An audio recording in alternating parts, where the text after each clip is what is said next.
Everyone got something. One by one, the kids tore through gift wrap like it was a race.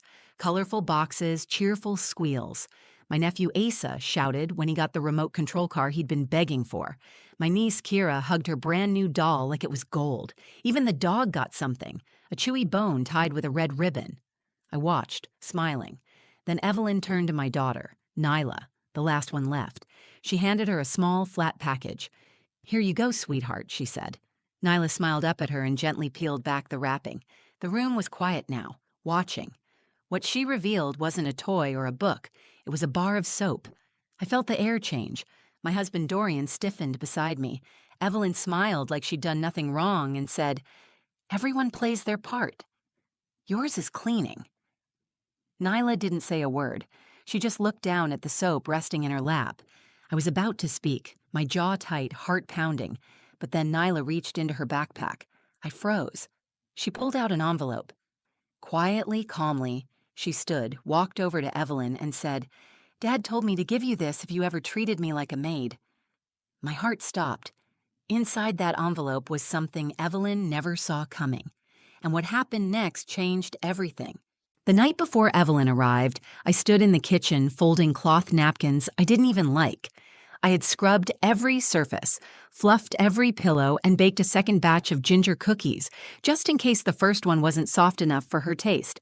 I told myself it was for the holiday spirit, but deep down, I knew it was about her. Making things look perfect was my way of buying peace. My daughter Nyla sat at the dining table drawing a picture of a snowman family.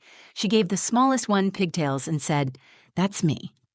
I smiled, then gently asked her to clear the crayons so we could start setting the table. She didn't complain. Neela's always been the kind of child who tries to make things easier for everyone. That's one of the many reasons I knew I needed to protect her. Evelyn, my mother-in-law, has always had a complicated relationship with me. We're polite in public and cold in private. She was never outright cruel, but every visit came with sharp edges. Comments about my cooking, reminders that I didn't grow up in a house like hers, and questions that weren't really questions like, "Do you always wear your hair that way?" She treated Dorian like a king, and she adored Asa and Kira, our niece and nephew. But when it came to Nyla, her warmth cooled into something I could never quite name. That year, I hoped it would be different. We had invited the whole family for Christmas. Dorian had been working long hours and needed the break. Neela had just turned 8 and was starting to ask harder questions about people's behavior. She was noticing things I had tried to shield her from. A few months earlier, she had asked me, "Why does Grandma always smile like she doesn't mean it?" I told her some people confuse kindness with manners. She nodded but didn't look convinced. Dorian, to his credit, had grown increasingly uncomfortable with his mother's behavior, too. He wasn't confrontational, but he had started pulling back, limiting calls, skipping her opinion on family decisions. He told me, "I know how she treats you, and now I see it with Nyla, too. We're not going to keep pretending it's okay." So when we decided to host Christmas that year, he sat Nyla down privately and handed her a small envelope. I didn't know about it until later. He said, "If Grandma ever says something that makes you feel like you don't belong or like you're less than the others, just give her this. You don't have to argue or explain anything. Just give it to her." Nyla asked what was inside. He told her, "Only something she'll understand." That was Dorian. Quiet, calm. But when it came to our daughter, he didn't hesitate to take a stand. I fell in love with that part of him, and I think it's why Neela trusted him so deeply. She carried that envelope in her backpack for 3 weeks before Christmas, never asking about it again, never opening it, just waiting.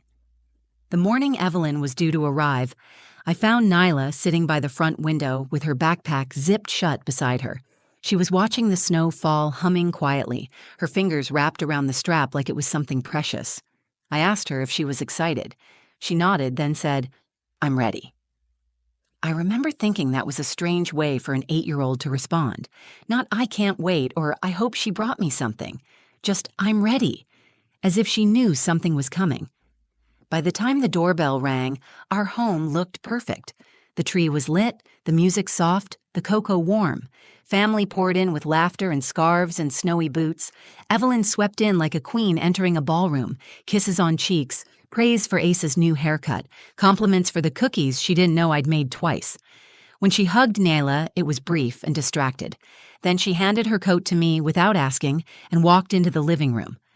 I wanted that day to go well. For Dorian. For Nyla. For the family we were trying to hold together. But as I watched Evelyn hand out gifts, one by one, skipping over Nyla until the end, something in me already knew. She hadn't changed. And this time, neither had we. The living room was full.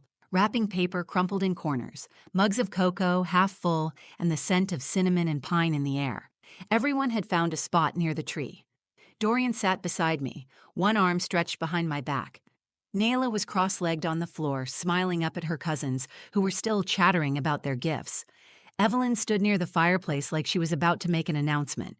She clapped her hands and smiled wide. "Okay, everyone, I've got something special for each of you." The kids leaned forward. Asa got a drone, exactly the one he'd been saving for in his allowance jar. Kira opened a glittery craft kit that made her squeal. Even Evie, their golden retriever, got a chew toy wrapped in bone-patterned paper. Evelyn made a show of remembering everyone's favorites. Each child lit up when she handed them their gift.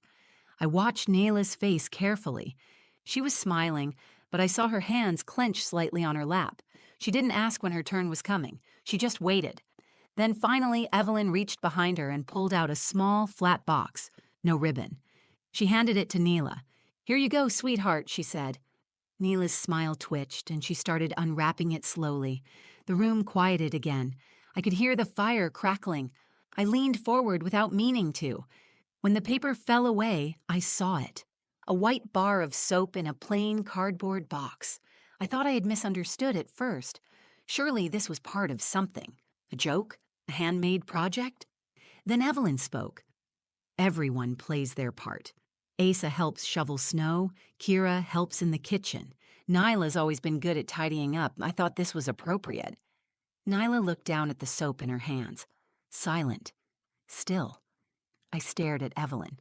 Dorian's body tensed beside me, but he didn't move. Not yet. He was watching Nyla. The cousins went silent. Kira's mouth fell open. Asa looked confused. Nobody laughed. Nobody spoke. I felt heat rush to my face, the kind of heat that doesn't just come from anger, but from the kind of shame that lands on your child and has nowhere else to go. I said, "Evelyn, is that really what you're giving her?" She turned to me with a casual shrug. "It's practical and meaningful. Kids today need to learn responsibility, and she's good at helping, isn't she? That's a compliment." She smiled like she had given Nyla a crown. I wanted to scream. Before I could say anything else, Nyla moved. She reached to the side and unzipped her backpack.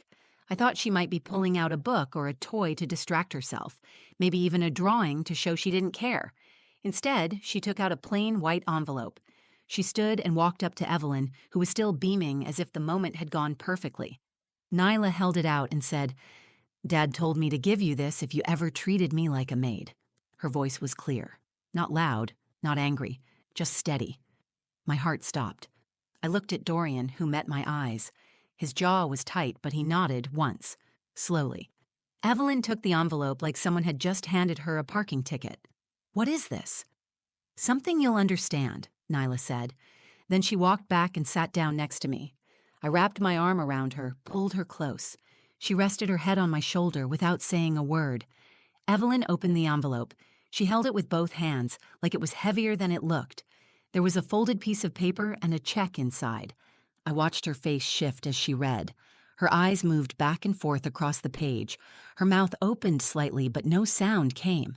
Her eyes flicked up to Dorian, who was now standing. He didn't raise his voice.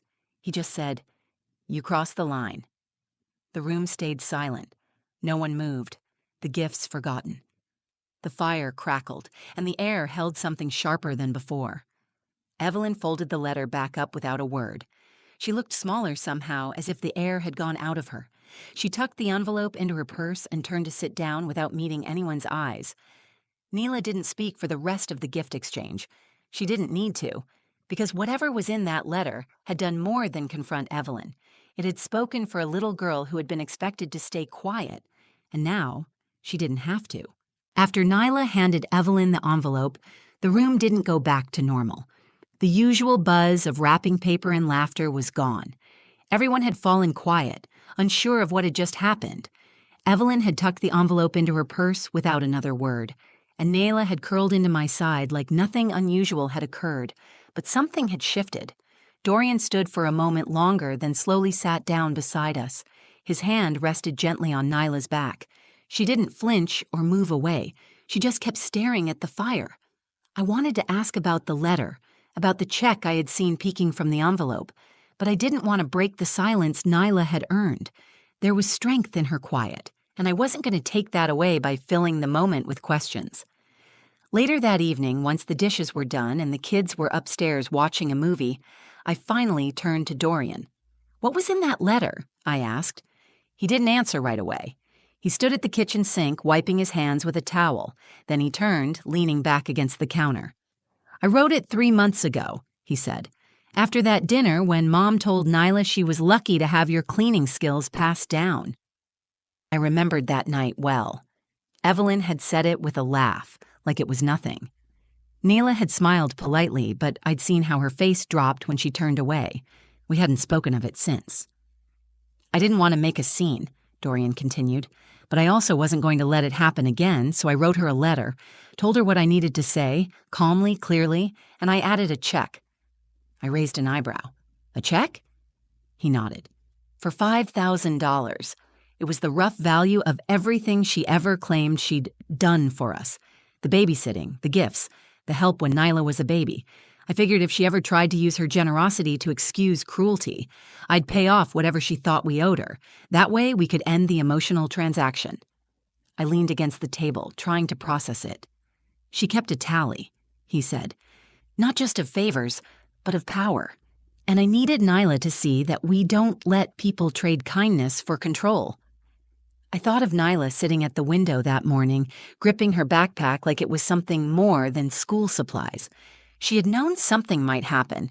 She had been prepared. "She didn't seem scared," I said. "She wasn't," Dorian replied, "because she knew she wasn't alone." That night, while Evelyn quietly packed up her things and made an excuse about needing to leave early the next morning, Nyla was in her room drawing again. When I went in to tuck her in, she held up her picture. It was of a girl standing on a mountain. There was a storm behind her, but the sky ahead was clear. "That's me," she said, "and that's the stuff I left behind." I sat on the edge of her bed and asked if she wanted to talk about what happened. She shook her head, then said, "I don't think I feel bad." "Is that okay?" I kissed her forehead. "That's more than okay." In that moment, I realized something that changed the way I thought about parenting. For years, I had tried to protect Nayla by buffering her from hard people. I had thought silence and peace were the same thing, but what Dorian had given her wasn't protection. It was preparation. He had shown her that boundaries don't have to be loud, that you can speak without shouting, that strength isn't always in how fast you react, but in how clearly you decide who you are and what you will allow. The next morning, Evelyn didn't say much at breakfast. She gave Nyla a side hug, not quite meeting her eyes. She didn't mention the soap or the letter, but I saw the look in her face as she pulled away. She wasn't in control anymore, and she knew it. Nyla didn't say goodbye. She just waved once, then turned to help me clear the dishes. Her head was high, her voice light, as she asked if we could make pancakes later. In that small act of normalcy, I saw what real strength looked like. She wasn't waiting for an apology. She wasn't looking for approval. She had done something hard, something brave, and now she was ready to move on. And so were we. Evelyn didn't speak to anyone for the rest of the evening. She helped herself to a second glass of wine, sat near the fireplace, and scrolled through her phone like she wasn't surrounded by family. No one said a word about the envelope, but everyone had felt the weight of it. The kids stayed close to the adults, unusually quiet. Kira asked me later if Nyla was in trouble. I told her no, not even close. The next morning, Evelyn came downstairs before anyone else. I had already been in the kitchen, frying eggs and flipping pancakes like nothing had happened. She sat at the island and folded her hands neatly, like she was waiting for a meeting to begin. "I'll be leaving early," she said. I didn't look up from the pan. "All right." She was quiet for a moment. Then, with a forced calmness, she added, "I didn't mean anything by the gift. It was symbolic, thoughtful. I placed a plate on the counter. You humiliated an 8-year-old in front of her entire family and gave her something you wouldn't even hand to the dog. That's not thoughtful. That's intentional. Evelyn blinked hard as if she had been slapped. You're reading too much into it. No, I said. I'm finally reading it for what it is. Dorian entered just as I finished speaking. He kissed my cheek, said good morning to Nyla, and sat across from his mother. He didn't ask if she was staying. He didn't offer coffee. He just looked her in the eye. You read the letter? He asked. Evelyn nodded stiffly. Yes. He waited, but she said nothing more. Then I don't need to say anything else, he said. That was the final line. The conversation ended there. She picked up her purse, took one last look around the kitchen, and left. No goodbye, no apology. When the door closed behind her, Nyla peeked around the corner from the living room. Is she gone? She asked. She's gone, I said. She climbed up on the stool beside Dorian, rested her head on his arm, and said, I don't think she liked the letter. He smiled. It wasn't meant for her to like. It was meant for her to understand. Later that afternoon, Nyla and I sat on the floor, surrounded by board games and holiday music. She was laughing again, relaxed in a way she hadn't been the night before.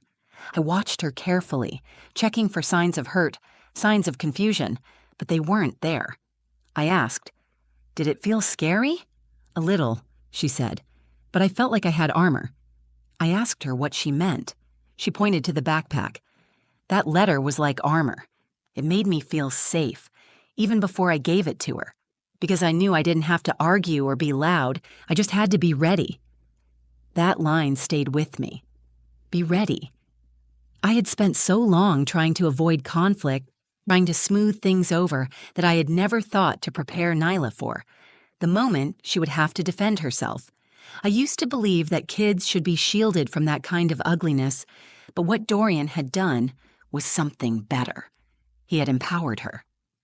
That night, after Nyla went to bed, I asked to read the letter. Dorian took it from the drawer where he had kept a copy and handed it to me. It said, Mom, if you're reading this, then you've done something to Nyla that crossed a line. This check covers the value of everything you think you've done for us. Childcare, gifts, support. You have mentioned them often enough. We are grateful for what was given with love. But anything given with strings attached is not a gift. It's a transaction. Nyla is not a servant. She is not less than her cousins. She is not your emotional outlet. She is our daughter, and we will never again allow her to be used as a place to direct your control or cruelty. If you want to be part of her life and ours, it must come with respect. Without that, you are not welcome. Dorian. I sat in silence for a while after reading it, not because I was shocked, but because it was everything I had wanted to say for years and never found the words for. The beauty of that moment was not just the justice of it, but the clarity. There was no screaming, no revenge, just a line drawn, and a child protected with quiet strength. What Evelyn saw as defiance, we saw as dignity. Nyla had stood up for herself without shouting. She had shown her worth without begging to be seen, and in doing so, she reminded us that being small doesn't mean being powerless. In the days after Evelyn left, the house felt different. It was quieter, but not in a heavy or awkward way. The air felt clearer, like we had opened all the windows and let something stale finally drift out. There were no more strained smiles, no tiptoeing around tension. The decorations still hung on the mantel, and the scent of cinnamon lingered in the kitchen, but the atmosphere had changed. We were lighter. Nyla bounced back faster than I expected.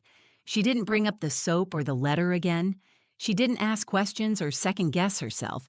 She played board games with her cousins, helped me clean up the wrapping paper, and asked if we could go sledding before school started again. Her confidence wasn't louder. It was stronger, steadier. I had expected the moment with Evelyn to leave a bruise. I had worried Nyla would feel ashamed or uncertain, but instead it gave her clarity. She knew, without question, that she had been treated unfairly and that she had done something about it. She didn't need to relive it or analyze it. She had taken action. That was enough. I spent more time observing her that week, not hovering, but noticing. I saw the way she stood taller when she spoke, how she looked adults in the eye a little longer. She wasn't trying to win approval anymore. She was secure in her own value. That is a rare thing to see in an 8-year-old. Dorian and I had a long talk the night after Christmas. We sat on the couch once Nyla was asleep, the lights from the tree still glowing softly. He admitted that he had debated for weeks whether to give Nyla the envelope.